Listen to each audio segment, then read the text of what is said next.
product is the excrement of action, by Jeanette Winterson. Today, our lives revolve around things. We measure our worth in terms of our material possessions, in terms of our control over things outside ourselves. We gauge our success in life in terms of our productivity, that is, our ability to make these things. Our social system revolves around the production and consumption of material goods more than anything else. Even when we are not thinking about material objects, we represent our lives to ourselves as things. We consider our accomplishments, our future prospects, our social position, anything but how we actually feel. The end justifies the means, we say. That is, the products of our actions, the end results of our lives, are more important to us than the process of living itself. But products are the excrement of actions.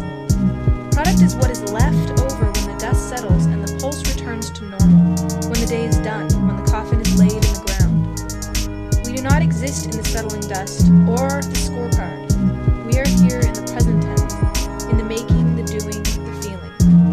Just as we try to immortalize ourselves by fleeing into the world of fixed, deathless images, we try to externalize ourselves by thinking in terms of the results of our actions rather than our experience of the actions themselves.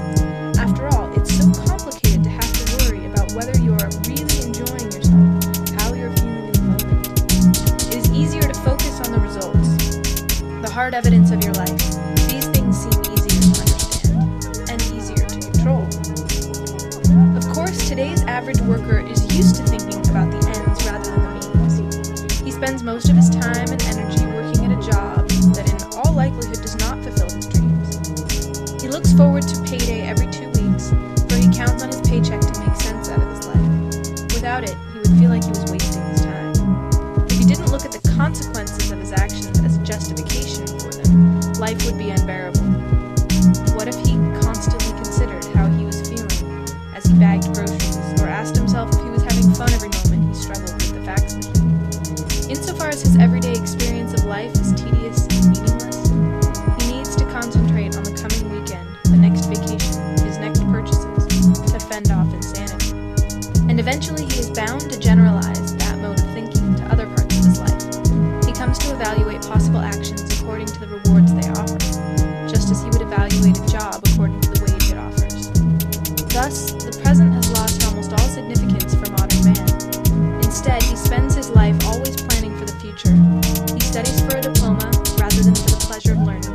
He chooses his job for social status, wealth, and security rather than for joy.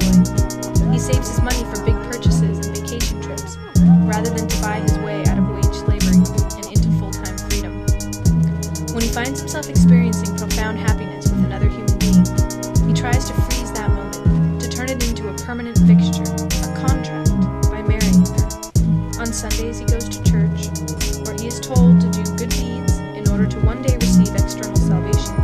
As Nietzsche says, the good Christian still wants to be paid well, rather than for the sheer pleasure of helping others. The quote, aristocratic disregard for consequences, that ability to act for the sake of action that every hero possesses, is far beyond him. It is a cliché that men and women of middle class and middle age have a hard time putting aside their insurance policies and investment programs to seize the moment. But all too often, we too end up exchanging present for future and experience for souvenirs. We save mementos, trophies, boxes of keepsakes, old letters, as if life can be gathered, stored up, frozen for later. For later? For when? Life is here with us now, running through us like a river, and like a river, it cannot be held in place without losing its magic. The more time we spend trying to save it up, the less we have to throw ourselves into it.